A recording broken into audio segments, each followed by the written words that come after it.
Ada pertanyaan ini dari salah satu teman saya. Gus, pernahkah menangani santet sampai keluar paku, beling atau benda tajam lainnya? Oke, saya jelaskan setelah berikut ini.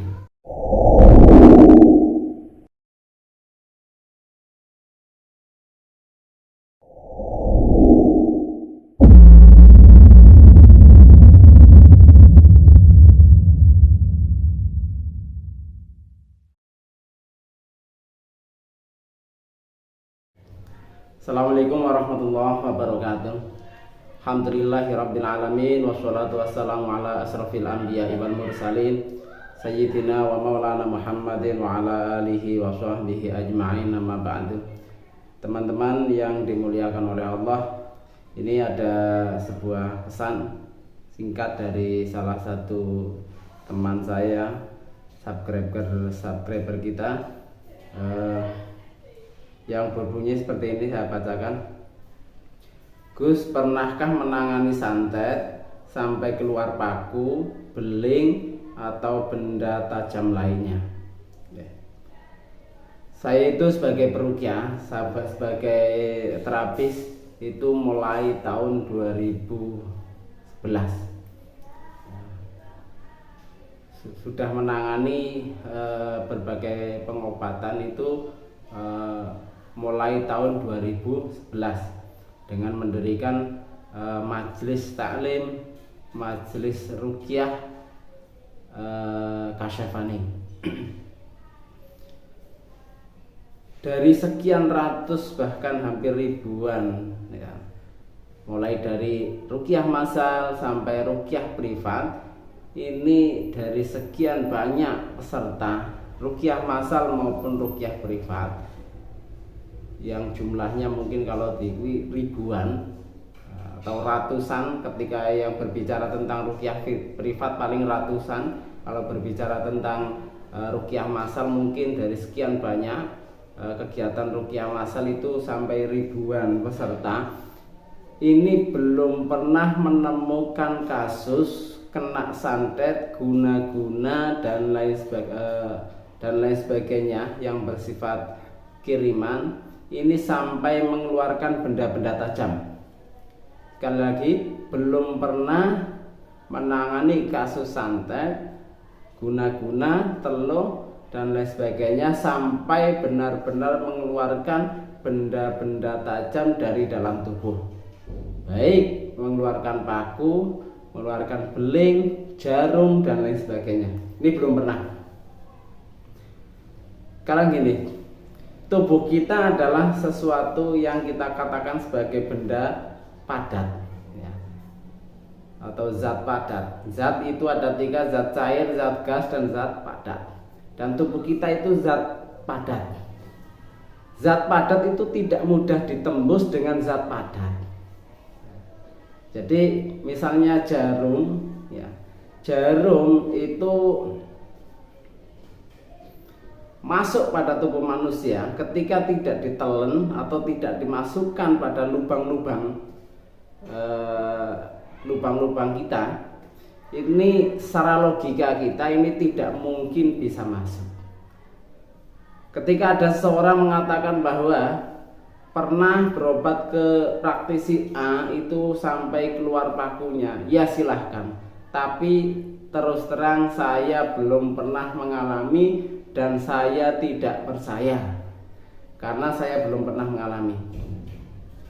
Dan antara percaya dan tidak percaya ini bukan sesuatu rukun iman ya. Jadi tidak menggugurkan iman kita. Bukan berarti tidak percaya terhadap sesuatu yang gaib, bukan berarti itu. Tapi tidak percaya bahwa penanganan kasus sihir atau santet dan lain sebagainya sampai keluar benda-benda tajam melalui tubuh kita, ini saya tidak percaya, dan tidak percaya ini tidak menggugurkan iman ya. Saya percaya ada sihir, saya percaya ada santet dan lain sebagainya, saya percaya. Tapi tidak mudah mengatakan bahwa penanganan kasus seperti ini sampai keluar benda-benda tajam dari dalam tubuh, karena tidak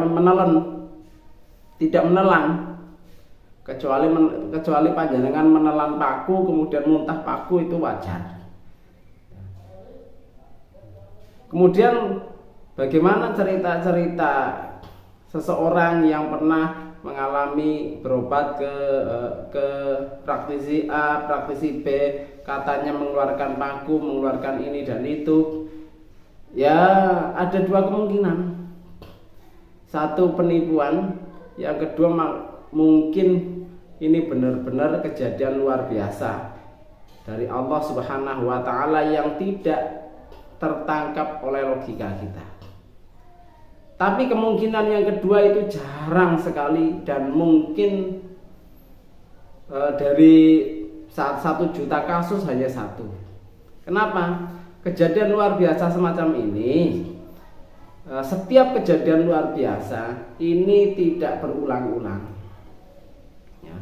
Seseorang menangani, praktisi menangani pasien kemudian sampai keluar benda-benda tajam, ini adalah sesuatu yang di luar logika.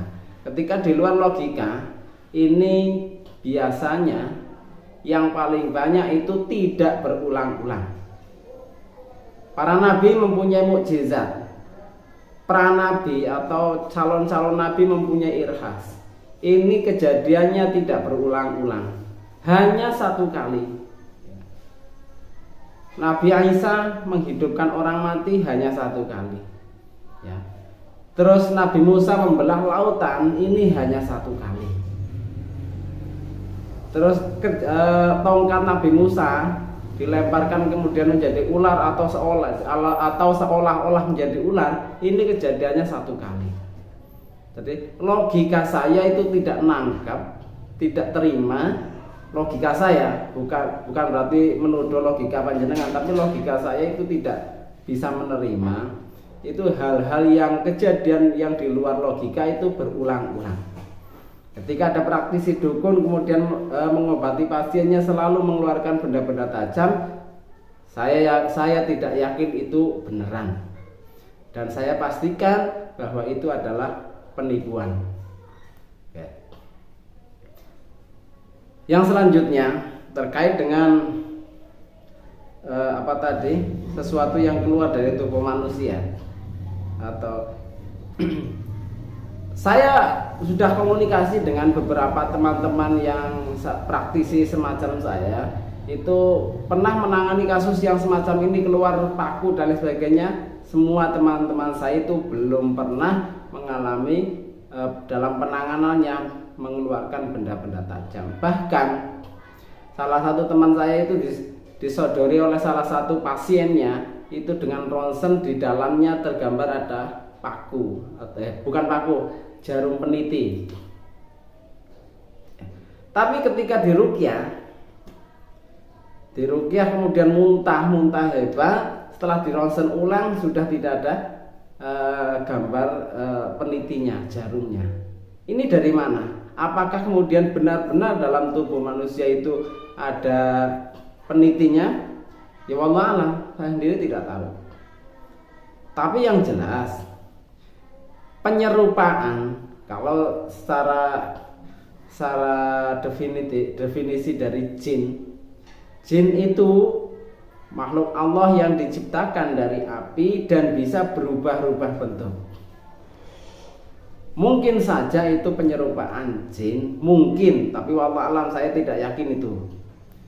Ya, mungkin saja, hanya kali lagi catatan saya, mungkin saja itu penyerupaan jin yang menyerupai bentuk peniti, kemudian ketika diruqyah muntah hilang dan kemudian di ronsen ulang itu sudah tidak ada. Itu kemungkinan. Walaupun saya itu masih ragu karena logika saya belum bisa menerima. Jadi sekali lagi jawaban saya itu dari menangani sekian banyak pasien, baik yang medis maupun non medis, baik yang non medisnya karena jin itu masuk tubuh manusia sendiri ataupun dikirim dengan istilah sihir, santet, teluh dan sebagainya, ini belum pernah mengeluarkan benda-benda tajam. Soal bagaimana orang menanggapi santet biasanya keluar, itu orang lain. Tapi saya belum pernah. Terima kasih, mudah-mudahan ini menjadi pelajaran bagi kita. Jadi sekali lagi pada teman-teman subscriber dan lain sebagainya, siapapun yang menonton video ini, jangan mudah percaya pada hal-hal yang semacam ini. Kita wajib percaya adanya sesuatu yang gaib, wajib percaya adanya malaikat, wajib percaya adanya jin, wajib percaya adanya hal-hal yang gaib yang difirmankan oleh Allah Subhanahu wa taala dalam Al-Qur'an. Tapi kita harus mengedepankan juga logika, ya. Kita diberi oleh Allah pemikiran kita untuk berpikir. Bukan yang harus diimani, ya, itu hanya beberapa hal, termasuk kasus-kasus yang semacam ini tidak perlu diimani, ya. Percaya atau tidak percaya itu bukan rukun iman. Terima kasih. Wassalamualaikum warahmatullahi wabarakatuh.